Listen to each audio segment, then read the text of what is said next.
77 আর এই গিয়ে 78। মোটে 78। এর চেয়ে বেশি তো নবাবের দেহরক্ষীর কাছে থাকে। দূর দূর দূর দূর। অনেকদিন মহারাজকে হাত করে মোহর নেওয়া হয়নি, কিছু একটা করতেই হবে।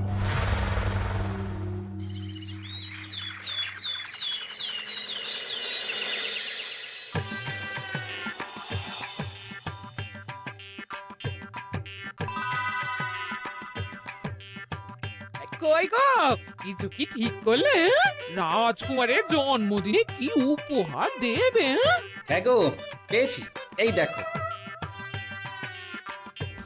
উমা, এই যে তোমার ছোটবেলা সোনার আংটিখানা। হ্যাঁ গিন্নি, ঠিক ধরেছ। যেটুকু যা গয়না ছিল সবই তো দেওয়া হয়ে গেছে, নহে বিক্রি হয়েছে। আর তো কাউকে কিছু দেওয়ার নেই, তাই ভাবলাম এটাই উপহারে দিই। সে ভালো ভেবেছো। বেশ, আসি তাহলে। ওদিকে সবার দেরি হয়ে যাচ্ছে গিন্নি।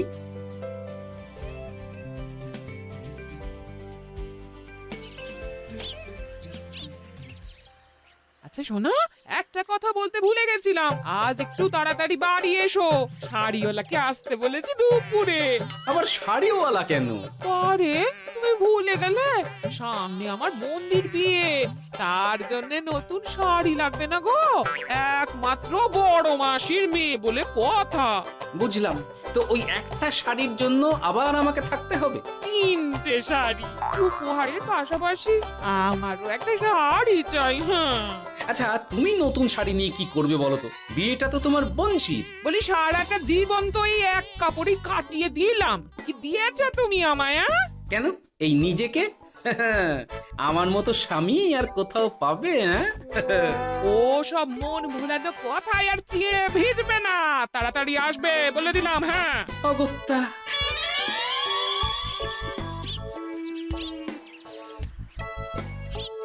দূর, গিন্নিরও যত কথা সব বেরোনোর সময়। আবার তাড়াতাড়ি ফিরেও আসতে হবে শাড়ির জন্য। দেখি মহারাজকে বলি অগ্রিম বেতনের জন্য, না হলে তো শাড়ি কেনা যাবে না। তাও একটা হলে হতো, কিন্তু এনাকেও দিতে হবে। আসলে সত্যিই তো, গিন্নি আমার কত যত্ন আত্তি করে, কিন্তু তাকে আজ পর্যন্ত তেমন কিছু উপহার দিতে পারেনি। না, গিয়ে বলি।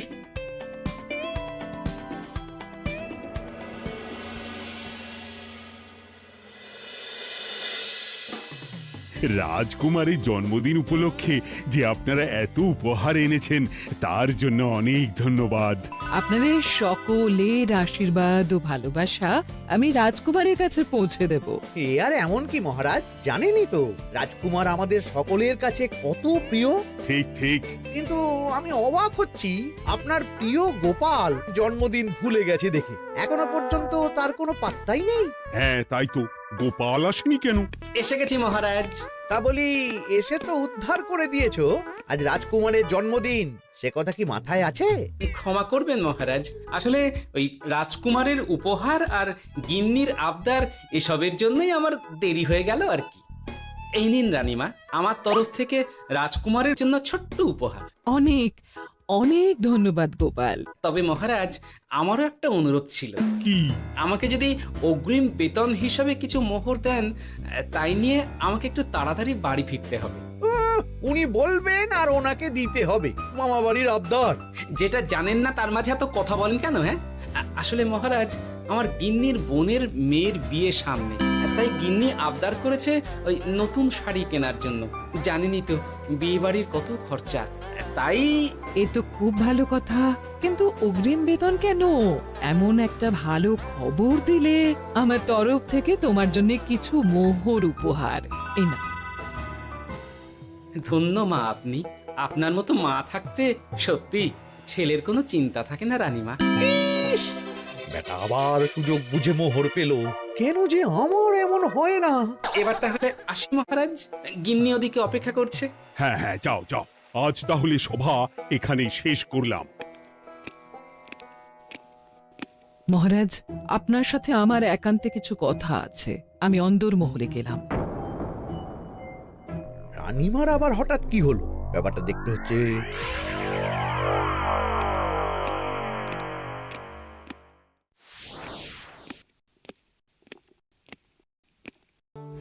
আজ আমি বুঝতে পারছি আপনি আমাকে একদম ভালোবাসেন না মহারাজ।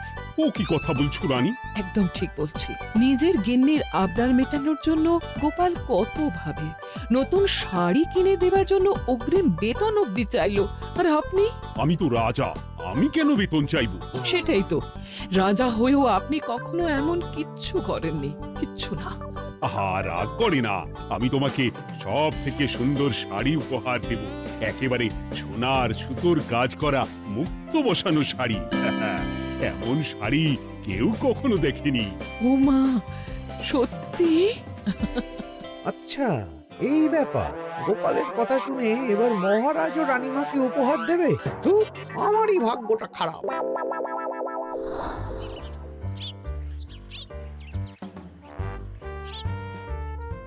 হাজার চেষ্টা করেও গোপালকে আটকানো যায় না। দূর দূর দূর, আমি যা চেয়েছিলাম তা ওই গোপাল পেয়ে গেল। ও কি গো, তুমি কার সাথে কথা বলছো? দুর্ভাগ্যর সাথে। কি সব অলক্ষণের কথা? কি হয়েছে? কি আর হবে, সবই তো তোমার দোষ। আমার দোষ? হ্যাঁ, তুমি আমার কাছে বায়না করো না কেন কিছু? তুমি বায়না করনি বলেই আজ আমি রানীমার কাছ থেকে মোহর পেলাম না, কিন্তু গোপাল পেয়ে গেল। এবার বুঝলাম। ঠিক আছে, এখন তাহলে বায়না করছি, তুমি কাল গিয়ে সেটা রানীমাকে জানাবে। ঠিক আছে? হ্যাঁ, করো করো করো, বায়না করো, বায়না করো। কি চাই, কি চাই, কি চাই? পেয়েছি। তুমি রানীমাকে গিয়ে বলবে যে আমার একটা সোনার হার চাই। এই না হলে আমার বউ। দারুণ চাল চেলেছো।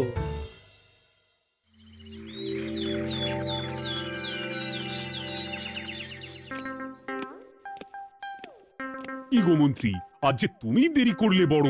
আগে মহারাজ, আমাকে সময় নিয়ে শোনাতে শোনাতে মন্ত্রীমশাইয়ের মনে হয় নিজেরই সময় জ্ঞান খারাপ হয়ে গেছে। তুমি থামো তো মহারাজ, আমারও খুব বড় একটা বিপদ হয়ে গেছে। একমাত্র রানীমাই আমাকে বাঁচাতে পারবেন। আমাকে একটু ওনার সাথে দেখা করার অনুমতি দিন মহারাজ। কিন্তু তোমাদের রানীমা তো এখানে নেই। আসলে জানোই তো যে কুমার অনেক দূরে থাকে, তাই গতকাল রাতেই রওনা দিয়েছে। সে কি, রানীমা নেই? এবার কি হবে আমার? কেন কেন কেন, কি হয়েছে? আসলে মহারাজ, আমার বউ আমার কাছে সোনার হার গড়িয়ে দেওয়ার বায়না করেছে, তাই আমার। বুঝেছি বুঝেছি, চুপ করো তুমি। এখন তোমাকে মোহর দিতে পারবো না। কেন মহারাজ? পরের মাসে দিতে পারবো। আসলে তোমাদের রানীমাকে সোনার সুতো দিয়ে কাজ করা এক শাড়ি উপহার করেছি সদ্য, যার জন্য অনেক খরচ হয়ে গেছে। তাহলে আমার সোনার হার পরের মাসে গড়িয়ে দিও। এটা তো ঠিক না। গোপাল আপনার প্রিয় বলে যখন যা চায় তখনই সাথে সাথেই পেয়ে যায়, আর আমার বেলায় এমন। এমন কোনো ব্যাপার নয় মন্ত্রী। মহারাজ, আপনি বরং আমাকে দেওয়া মোহরগুলো আমার অগ্রিম বেতন হিসেবে ধরুন, না হলে মন্ত্রীমশাই এমন অভিযোগ বারবার করবেন। আহা গোপাল, তোমাকে তো স্বয়ং রানীমা উপহার দিয়েছেন, এসব কিছু করতে হবে না। যেমন আছে তেমনই থাক। ঠিক আছে, আমিও দেখে নেব পরে। কি দেখে নেবে মন্ত্রী? না না, ও কিছু না মহারাজ, পরেই দেখে হার গড়ানোর কথা বলছি। না, মন্ত্রীর হাবভাব মোটেই ঠিক ভালো লাগছে না। বেটা মনে মনে নিশ্চয়ই কোনো ফন্দি আটছে আমার বিরুদ্ধে। কিছু একটা করতেই হবে। গোপালের ওই মোহর উপহার পাওয়াটা আমি কিছুতেই মেনে নিতে পারছি না। একটু মাথা খাটাই, একটু মাথা খাটাই। উপায় পেয়েছি। আমাকে এখনই নবাবের কাছে গিয়ে মহারাজের নামে বলতে হবে।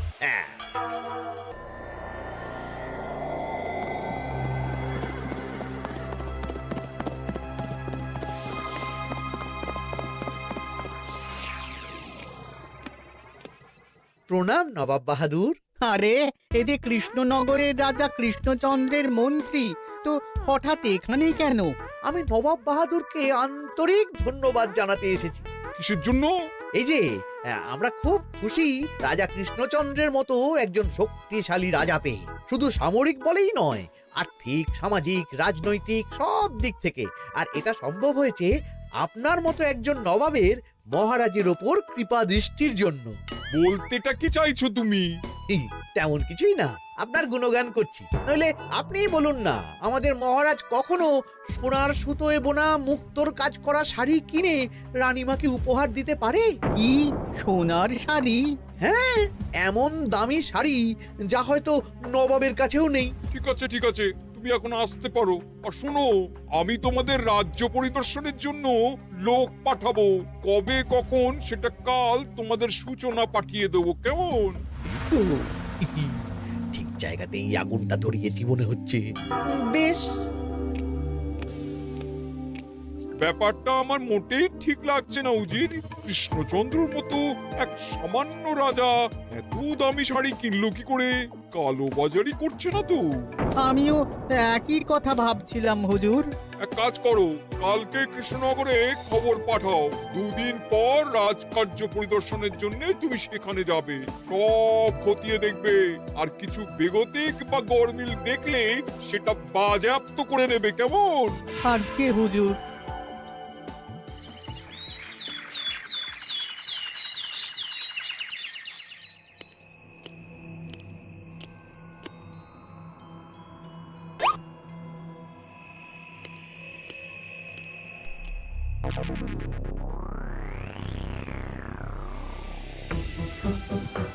কি হয়েছে মহারাজ? কার চিঠি? নবাবের রাজকার্য পরিদর্শনের জন্য লোক পাঠাবে 2 দিন পর। এতে চিন্তার কি আছে মহারাজ? চিন্তার বিষয় আছে। নবাব আমার রাজকোষের হিসাবও মিলিয়ে দেখতে চায়। কোনো একটা ভাবে নবাবের কানে আমার সোনার শাড়ি কেনার কথাটা চলে গেছে, তাই সন্দেহ করছে। সে কি কাণ্ড! নবাবকে তো চিনি, ভুল ধরার কোনো সুযোগ ছাড়বে না। আর চিঠিতে পরিষ্কার লিখে দিয়েছে, হিসেবের একটু এদিক ওদিক হলেই সে সব বাজেয়াপ্ত করে নেবে। হায় কপাল, এ সব হয়েছে গোপালের জন্য। অমনি শুরু করে দিলেন। আচ্ছা, আমি আবার কি করেছি বলুন তো? তুমিই তো করেছো। সেদিন যদি তুমি তোমার গিন্নির শাড়ি কেনার কথাটা রানীমার কানে না তুলতে, তাহলে রানীমাও মহারাজের কাছে শাড়ির জন্য বায়না করতেন না, মহারাজও সোনার শাড়ি কিনতেন না, আর নবাবও জানতে পারতেন না। একদম ঠিক কথা বলেছ মন্ত্রী, সব দোষ তোমার গোপাল। মহারাজ, আপনি এমন বলছেন? হ্যাঁ বলছি, কারণ এটাই হয়েছে। দুশ্চিন্তায় এখন মাথা খারাপ হয়ে যাচ্ছে আমার। আমি জানি না তোমার জন্য আজ অব্দি এমন বিপদে কবে পড়েছি। এবার তোমাকেই এখান থেকে বেরোনোর উপায় বের করতে হবে। আর যদি তা না করতে পারো, তাহলে আজ পর্যন্ত তোমাকে যত মোহর উপহার দেওয়া হয়েছে সেই সব উপহারের মোহর ফেরত দিতে হবে। সব মোহর যে প্রায় খরচ হয়ে গেছে মহারাজ, আবার আমি কোথা থেকে পাবো? সেটা তুমি জানো। এইবার গোপাল ভালো মতো জব্দ হয়েছে। এ যে লঘু পাপে গুরুদণ্ড। গোপাল পড়ল ফাঁদে। এমন দেখে মন্ত্রী হাসে আর আমার মনটা কাঁদে।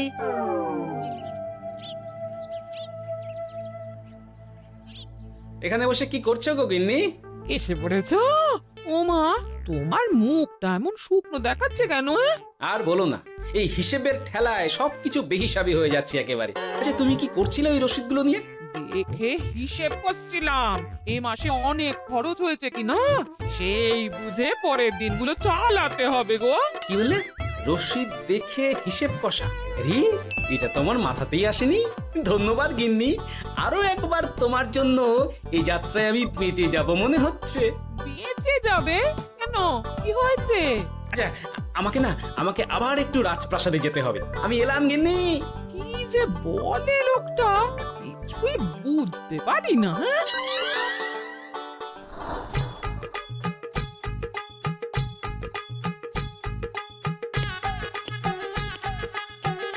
আসতে পারি মহারাজ? এ কি গোপাল, তুমি? আর কোনো চিন্তা নেই মহারাজ, নবাবকে হিসেব বোঝানোর উপায় পেয়ে গেছি। কি বলছো? কি উপায়? এই দুদিনে আপনি শুধু সকল প্রজাদের কাছ থেকে পুরনো রসিদ সংগ্রহ করুন, তাহলেই কেল্লা ফতে। তাই নাকি? আর নয়তো কি?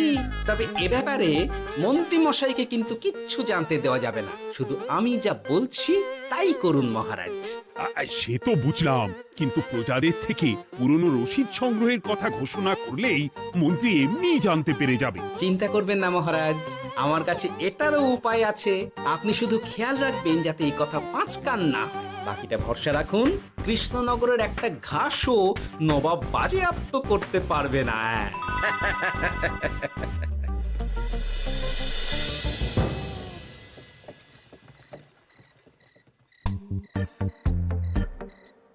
গোপাল দাদু, আমরা সব চলে এসেছি। ভালো সময় এসেছিস। তোদের দাদুর ভবিষ্যৎ এখন তোদেরই হাতে। এমন করে বলছো কেন দাদু? আমরা থাকতে তোমার কিচ্ছু হবে না, শুধু বলো না কি করতে হবে। জানি তো, তোদের যেটা করতে হবে সেটা হলো সবার বাড়ি বাড়ি গিয়ে পুরনো রসিদ সংগ্রহ করতে হবে। এই ব্যাপার, এটা এমন কি? কিন্তু কেউ যদি জিজ্ঞাসা করে কেন চাইছি, তখন বলবি যে ওই গোপাল দাদু ওই টোঙা বানাবে বলে পুরনো কাগজ চাইছে। আচ্ছা, আমরা এক্ষুনি নিয়ে আসছি। যাক, প্রথম ধাপ হয়ে গেল, এবার পরের ধাপের প্রস্তুতি। যাই, একবার বরং বিজ্ঞানীর কাছ থেকে ঘুরে আসি। বিজ্ঞানী, ও বিজ্ঞানী, বাড়ি আছো? আরে গোপাল যে, এসো এসো ভেতরে এসো। বলো, তোমাকে কিভাবে সাহায্য করতে পারি? তোমার কাছে কালি মোছা যায় এমন কোনো কিছু আছে? কালি মোছার জিনিস?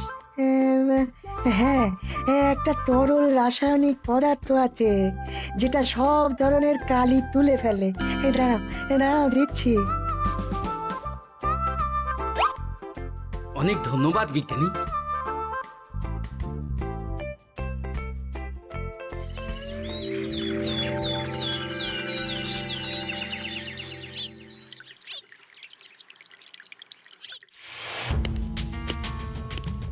আসুন আসুন, আপনার জন্যই তো অপেক্ষা করছিলাম। তাই নাকি? এতটা পথ উনি এসেছেন, আগে ওনার জন্য শরবত ও মিষ্টির ব্যবস্থা করি। এই যে মহারাজ, আমি জল মিষ্টির ব্যবস্থা করে এনেছি, এটাও সাথে নিন। এটা কি? কেন, হিসেব ভোলা ময়রা পাঠিয়েছে এই মিষ্টি ও শরবতের দাম। এর মধ্যে এই কাজের সাথে যুক্ত ভোলা ময়রা আর তার পরিচারকের পারিশ্রমিকও যুক্ত আছে। হ্যাঁ, আসলে আমাদের মহারাজ তো প্রতিদিনের খরচ খুব হিসেব করে চলেন, তাই। ও, আমি একটু বসবো? নিশ্চয়ই, ওই তো ওদিকে বসার জায়গা।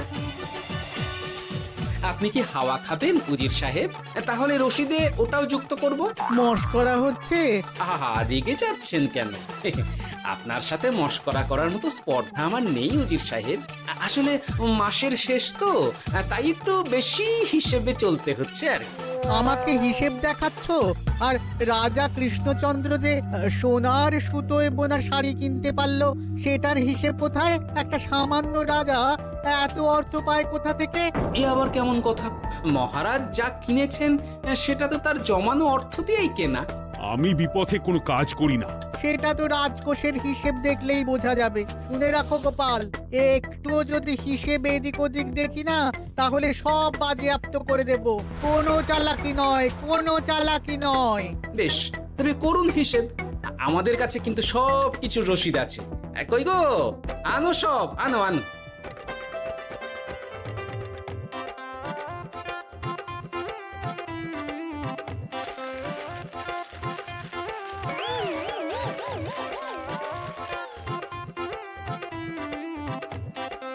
হ্যাঁ, এত রসিদ?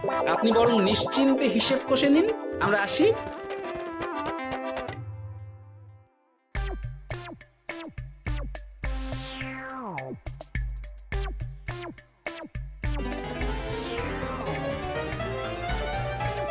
বাবারে, এত হিসেব কষে কষে তো মাথা ঝিমঝিম করছে, খিদেতেও পেট চুই চুই করছে। আপনার হিসেব কত দূর উজির সাহেব? আমাকে এখান থেকে নিয়ে চলো গোপাল, আমি আর পারছি না। ও কি, অঙ্ক কষে কষে তো আপনার সব শক্তি শেষ হয়ে গেছে দেখছি। আচ্ছা চলুন চলুন চলুন, কিছু মুখে দিয়ে দিন, তাহলেই শক্তি আসবে। তাই চলো।